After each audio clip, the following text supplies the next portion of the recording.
All right, Chelsea fans, we're back with a nice little interview. We got Carly Telford, stateside former women's player, now on the staff. Excited to have you from one goalkeeper to another. This is going to be top notch. We can already tell. Yeah, I'm not going to lie, Brandon. The fact that you're a GK is just, you've gone up in my estimations now, very, very largely. So I'm very happy to be here and hosted by yourself. Yeah, absolutely. I mean, it was a no-brainer as we were getting the connection linked up. Nick and Dan, hey, gentlemen, take a step aside. I know what we need to talk about here. Best athletes on the pitch, no arguments. So we can get right into the fun stuff, which is really, you guys are stateside. You are doing a U.S. summer tour under new manager Sonia Bompastor. But let's just kind of talk about the stateside. A lot of new faces on the playing squad as far as the staff. You guys have a match coming up in New York City. We're just laughing about, hey, summertime in Jersey, bit buggy. Some things you guys have to work through. But, hey, set the scene for us. Like, what's the team up to? What are you guys looking to accomplish here? Yeah, so the guys just got in, or we all got in yesterday. We flew in, left London, very sunny London, to arriving to a very rainy New Jersey, which a lot of us weren't happy about. We thought we'd come here for sunshine. But yeah, no, it's great to be out here. Look, we wanted to bring the team back to America. I know we went to Portland last year, but we know we have a huge kind of fan base on the East Coast. And not everyone, as much as they support Chelsea, get to see Chelsea live. We know that with the men, they came with the tour last year and did a lot bigger tour than what we did. So we wanted to bring it back to the East Coast, basically. So yeah, we got into New Jersey yesterday. We're here today. The girls trained this morning. They're currently all resting and chilling. They've got a couple of hours to relax, kind of chase up with some jet lag. I know some of them were struggling, so they're all napping probably right now. And then they'll have dinner and chill out for the night because we're match day -1. So the girls are playing tomorrow night at 7 o'clock in the Red Bull Arena. So it'll be great for them. It's a great experience. I played there for England in the She Believes Cup. It's an amazing stadium. Really gets rocking if it's full. So we're hoping to get lots of fans down there, Chelsea fans, Gotham fans, and just give them an experience that they deserve, which is, not everyone gets to see women's football live, right? So it's kind of bringing it hopefully to a new audience. It's true. We've been very fortunate on the podcast to not only gone to Kings Meadow. Nick and Dan and producer Jake were there for the FA Cup final a couple seasons ago at Wembley. Like, it is such a great time watching this women's team. So Nick and Dan will be there. We're going to continue to push it. If you're in the tri-state area, make sure you get there.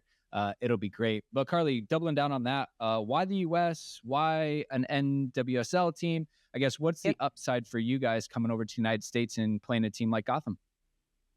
I think, look, we're very lucky that we've been champions 5 times in a row. So you want to put yourself up against the best in the world. We get to do that in Europe by being in the Champions League, but we don't necessarily get the opportunity to do it here in the States. With Gotham winning it last year, we just thought, what's not better to have champions be champions, right? We've seen it probably from the US winning the Olympic medal, that they were kind of like, a lot of American fans are saying NWSL has the best league because a lot of their players play in it. And then you've got a lot of Europeans saying, oh, we have the best league because we have lots of people. So I think it'd be really nice to just see that. I think you've got obviously the likes of Arsenal over here, Barcelona, Bayern Munich, like other teams coming over and kind of testing themselves up against the best. It's a fantastic league.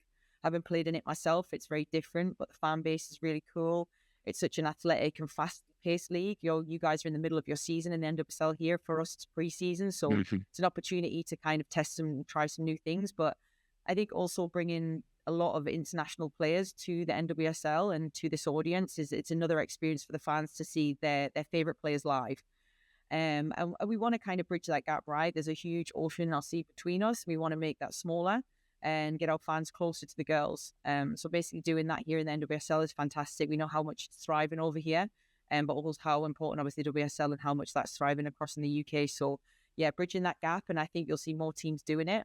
I think as soccer kind of builds up probably to the World Cup, the Men's World Cup, and then the Olympics in the future, women's soccer is just going to keep building and building. And the success of obviously Emma and the American team in the Olympics was huge too, and just put you guys straight back on the map again in terms of how important women's soccer is in America. So why not bring the best team in England to this amazing country and to this amazing city, and hopefully we'll have a great game because of it.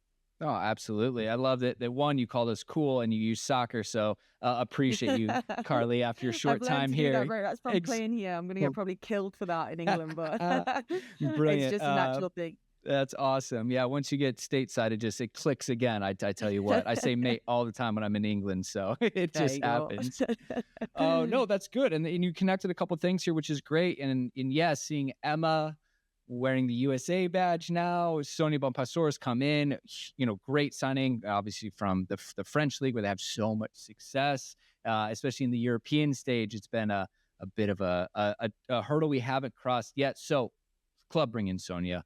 A huge changing of the guard, even like some players that we've just seen at Chelsea for so long. Obviously, you think back to, Fran Kirby, that announcement was like a bit of a shock just because you're like, Emma and Fran is kind of like what you've known of Chelsea women is Yeah. on this uprise. So, hey, as all seasons and careers come to a point of change, what are you most excited about having seen Sonia, and with kind of a bit of a fresh look to the squad? There's got to Yeah. be some excitement internally, I'm sure. Oh, definitely. I think that, look, we all knew at one point we were going to be without Emma. She wasn't going to be at Chelsea forever. It's just the way management goes. And even with squad, like, people get old, people retire, people move on, people need change.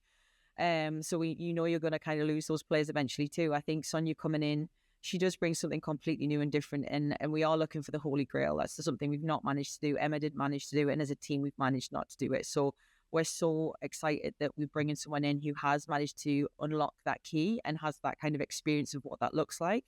But also, I think having some of the players that have been here for such a long time and under mainly only Emma's tenure, but then the new players that we've brought in as well, is kind of nice blend of the girls are excited to see what that change looks like and how they can develop as players. And that's not to say Emma wasn't doing that every year, but you also realize when you're getting coached by the same coach, things kind of stay the same for a long time. And yes, we are and have been a very good winning juggernaut, but also how far can this team go? What's the next step for this team? What does it look like on the pitch, off the pitch? And I think Sonia's got everyone excited. I know that a couple of the girls have said that like training's been different. It's been intense. It's been more small-sided. It's been kind of loads of tiki-taka. So I'm excited to see what we're going to produce as an 11v11. Even watching training for the first time this morning, you can just see the intensity is so high already. And the girls have been given a good amount of time off, but I think they're all excited to show what they can do and what they can produce. Sonia's actually incredible. She's such a lovely person, such a lovely human, which is always really nice to have when you've got to work with someone and work for someone. But I think immediately she's got the respect to the players because not only is she a fantastic manager that has a huge pedigree, but she was an amazing player, right? She's played here in the States. She played in Europe. She's won some of the biggest titles. So as a player looking up to that, like, it's like the best thing because, she's been there, done that and developed it. But then she stepped and crossed the line and kind of done it from a management perspective. So you just want to learn from that. You want to listen. Every day you want to be better as a player. And I think she's going to add an extra layer that maybe this squad hasn't had for a while. So I'm excited to see what the girls are going to learn from her, from each other. And then you bring in the likes of Lucy Bronze and Yep. other players. And it's just, again, you might lose some kind of, and I know Lucy's probably been a controversial one because of her age and maybe where she's come from.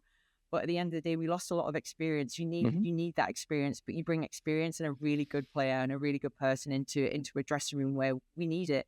And she's won things that some of these players haven't before. I know Keish and Ashley and other players have maybe been in that dressing room, and won things, but it's kind of like you need to start collecting them, have more of them to steer this group in the right way to win that kind of European trophy that we haven't won.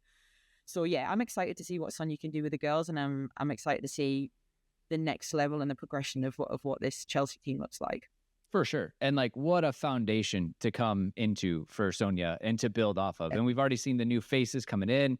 You mentioned obviously Lucy, the experience, that not only we've had at the back, been just so blessed with Millie, being rock solid back there, continuing to add Sam at the other end of the pitch. So this is a nice kind of, I think, compliment, right, with this group. It's all about balance. And we know that Chelsea love the young, exciting players, and that is there. But when we're talking about the Champions League, and it's been so close, but like just haven't got there, that experience will help in the end and stuff. So yeah, I'd love to kind of see how the squad is coming together under the team and things like that. So getting a chance to see probably many, many faces live in New York will be great. And I was trying to remember them all there as well. And I was like, Ivan, there's actually so many, because we've also brought some of the youngsters back from loan spells that they were on last year as well, like Vika and a couple of Spanish players. So it's kind of I'm quickly having to learn how all the new squad is as well. But it's exciting to see how many youngsters are now at such an elite level so early in their careers. And the fact they can come in and slot into this Chelsea team has been fantastic to see. And I'm sure there might even be some players that go out and come in again as Sonia looks to kind of build her new era, new dynasty, which is also exciting. Yeah, for sure. Well, as we might have mentioned, I can't remember before about the goalkeeper union, this thing that, is super elite and restrictive. Yeah, But Hannah Hampton, right, is in her second season, really coming into her own. I guess, like, how have you seen Hannah evolve and kind of grow from these really challenges, being amongst the likes of like Ann-Katrine Berger, obviously Zachira and things like that? I guess, what's your take on Hannah and just like this just strength to strength to strength? Yeah, well, it's funny. I was actually just having a conversation with a few of the staff outside, and I've known Hannah since she was like 18, 19. She came in as a training player before we went to the Tokyo Olympics, and that's the first time I'd really worked alongside of her. I'd heard a lot of stuff about her, watched her play games or played against her, but like I feel like you really don't know what a goalkeeper is actually like until you're in training with them and you get to see them actually in how they work and how they move. And I just had a real appreciation. I said to the goalkeeper coach at the time, I was like, she will be one of the best goalkeepers in the world, 100%. Like, you could just see the way she moved, the power she had in her legs to get about the goal, but her distribution, I was just like, she's doing it at 18, 19. I'm like, also, I was like, if she gets a very good goalkeeping coach and the likes of someone, say, like Stuart, who we had, I was like, it's going to elevate into another stratosphere, which I'm honestly believe that there's not many goalkeepers around her in the world that are like that in the women's game.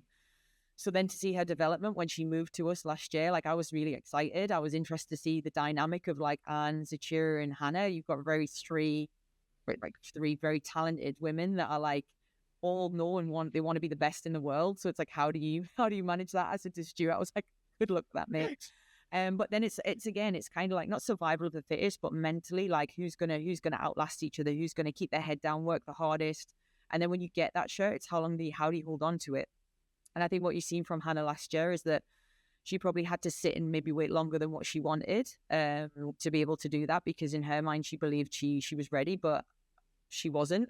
And I think that showed in a few of the earlier games. And Zachira really had a good World Cup and then carried that on and struggled with a few injuries. But then when Hannah got a chance, she was like, this is it. And she took the shirt and kind of ran with it. And she's been great. And I think she's still learning the Chelsea way and what it's like to be in a very competitive goalkeeping union, and what it's like to play 3 games a week, because she goes from a club where she's playing just once a week and then you don't last long in cups and your season's over pretty quickly, to being 3 games a week and every game matters and every clean sheet counts towards what eventually will be winning the league. So I think for her, it's been a real mentality shift. I think getting some exposure at England through the Lionesses as well, that's added some extra kind of, I don't know, like pressure that I think she enjoys almost. I think pressure for Hannah is like a good thing. So I think that's why she works so well in this team. But yeah, she's a great kid, but still has so much to offer. And that's what excites me about her. I'm like, how far can you go? You're still like 22, I think she is. I'm like, where can this kid go? Like, they're literally the world's her oyster. And I think we're so blessed to have her. It's just how we manage that and how we manage those expectations. You know what it's like. Goalkeeping can be very fickle. One mistake, one bad performance can sometimes stick in the memory for a long time for either fans or management. So how she manages those and how she bounces back. But look, one thing we've always had at Chelsea is a very good goalkeeper union, a very solid goalkeeper union. So she's in amongst the best and she'll be looked after in a way. Hopefully she can flourish to her maximum potential. So true, right? Like the goalkeeping ranks is obviously, so intimately, it's been just, I feel like, overly stacked on the women's side. And it's like, you have Ann-Katrine Berger at times, playing top, and then Emma has to make a decision, and then Zachira's in, and now we brought in Hannah from Villa. To your point, it's just like it's been so fun, I guess, for me to watch. And I even go back to like when Hegdahl was back in there. Yeah, and we're Hedvig talking, talking, we've been all blessed. the way back, right? Yeah, no, we've had a solid contingency of goalkeepers, and I think I do believe, like, there's a saying that's like, goals win games and clean sheets win championships. And like for us, like the solid foundation of that defense, whether it's a 4 or 5, a 6, it's just how we've always operated at Chelsea. You build on that foundation. If we don't concede, we've always got a chance in the game, right? And then you add in your Soundkers, your Myras, your Mias, your Kat Macarios, who score goals for fun, and all of a sudden you've got quite a fun team to watch. So yeah, like the goalkeeping bit and the defensive bit's been very important part of this Chelsea history. For sure. So as you kind of talk about getting into the league and things like that, right? So we've got Gotham on Tuesday, the 20th of August, and then Arsenal. Monday, Yep. Monday night, That's right. Monday night. We'll Yeah. be there. So make sure to come find us. If not, if you need help figuring it out, let us know. We will be there. And then, like I said, we've got Arsenal in a friendly Yep. at Audi Field. And then the league, let's see, we kick off with, we have another friendly against Feyenoord. And then Villa will be the opening one of the season, not until September 20th. So season starts a little bit later. You guys have time. So it'll be good to see. But just in terms of, pressure, you just said it, won 5 in a row, like going at in England. How are you guys approaching the FAWSL season this year? I think it'd be very boring for me to say same as always. Like you say, you want to win everything. I think Sonia's done multiple interviews now where she says she's here to win every game and win every trophy. I mean, I'm sure that's what Arsenal, Man City, Man United are all saying the same kind of things. But I think for us, it's about winning it in a different way this year. I think everyone knows what Chelsea's about and how we play, but I think we might look a little bit different this year. I think having some players again as a fan base, it's going to look different because those players aren't around anymore either. So it'll look different. People will find that they have new favourites and new players to kind of follow and be impressed by. But at first, it's always a step by step thing. This league is sometimes. I think there was about 4 seasons in a row we lost the opening game of the season, and everyone was like, "Oh, this is it. Chelsea have messed up. Like they've changed something. We've recruited bad." And by the end of the season, we're stood with 2 or 3 trophies, being like, "Oh yeah, it's all part of the plan." But yeah, a good start's always a good thing for us. We know we've got a bit more time in this preseason compared to like past European Championships and World Cup years, which is nice to have. So the girls, Sonia's got some more time to kind of build on what she wants the girls to look like, but. Ultimately, like in the WSL is getting more and more competitive. No game is an easy game. I think people come to the WSL because you have that. It's super competitive, lots of big stadiums, lots of main stadiums, lots of big crowds. So even like adjusting to that for some of the girls that haven't played in that before every week, it's quite just when you come to Chelsea, like how I like to position it is you can never lose a game. You lose a game and all of a sudden you're out of the cup, you're out of the league very quickly. But, you've got kind of a little bit of a buffer. So, yeah, I think that Aston Villa is a good one. Friday night lights. Who doesn't love a night under the lights? We love those games. So it'll be good fun, a good opener for the season. Nice to see that as champions we get to open the league as well. But look, for us, the pinnacle is, and the ambition will always be for us, is to win the league and the Champions League. The cups are awesome to be in. Going to Wembley, trip to Wembley's are great, but I think if you win the league and you get to Champions League final and you've got a chance of winning that Holy Grail trophy, that's the ultimate for most of these girls. And as if you ever get to do it in your career, it's very rare. We've got someone else who's done it 4 times in Lucy, but it is very rare. She doesn't make it sound that way, but it is a very rare thing to do. And I think for a lot of the older girls that have been to multiple semi-finals and finals now, it's now the thing they kind of want to tick off their list. So the build-up will be, and forever will be, like looking towards what does this team look like if we get to the final of the Champions League, and is it going to get us across the line? For sure. And then, as you lead into this perfectly for my last question, is talking about Kings Meadow. So I'm rocking the Queens Meadow shirt that we have, that we put out. I'm jealous. Hey, we'll work on that. I got a hookup. I know a person. I have to plug. We've been to Kings Meadow multiple times. We love it. So for all of our friends out there that are going to make the effort, go to London to watch matches, let us know. You've got to make it to Kings Meadow. Fellow friend of the pod, Clayton Bierman, lives down the road. He can help. Like, we've got it hooked up. But again, like with having your own dedicated home and things like that, and the investment with like the TV deals and Chelsea women having a front of shirt sponsor and the commitment there of the dollars and things like that, how have you really started to see the women's game rise in England? It's been huge. Like, I think 2019 World Cup in France was a big pickup, but I think the biggest thing we can't not mention is what England and the Lionesses did in the Euros. Like, the back of that was just crazy. Like, for women's football in general, I think it kind of cascaded around the world as to what it could position itself in. It was properly positioned and invested in. Main stadium were available. Fans were given the opportunity to see multiple nationalities play, but also believe in a team that hadn't won since 1966 and bring it home. And when the girls did, everyone kind of was like, look, even some of my guy friends were like, oh, we're going to watch England. Like, I think it was the first time I'd heard football referred to without gender. And for me, I was like, that was a huge cultural moment. People were just going out to watch England. It wasn't like I'm going to watch the women, I'm going to watch the men. It was just we're going to watch England. For I think it changed a lot of people's perceptions into what football and gender was. I think there's still a stigma around like, oh, going to watch the women. But actually, once you get in that stadium, whether it's Little King's Meadow and there's 4,500 people in there just doing all the chants, singing their songs, they're all in blue, it's flags, it's everyone in there is just so passionate about the game, and the noise and the atmosphere is incredible. And we love that stadium because it's so intimate.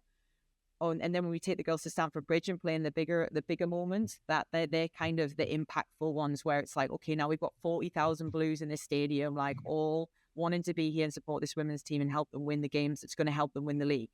So I think that women's football in general, but what we're doing at Chelsea has been so different. We want the ownership are very much behind us and wanting this women's team to carry on success, but also be successful off the pitch. We're a huge brand around the world. And we want this women's team to be as well renowned as the men's team when it comes to it. Thankfully, we have lots of superstars in the Sam Kerrs and the Millie Brights and the Kat McClures that help us transcend globally. But ultimately, we want people to follow Chelsea, right? Lots of fans in America who are soccer fans don't have a women's soccer team in England, so pick the Blues. Like, that's what we want people to do. We're the best team in the country. We want you to come to London and visit, but if we're not at Stamford Bridge, and come to Kings Meadow, experience that. I promise you'll have the best night, the best day.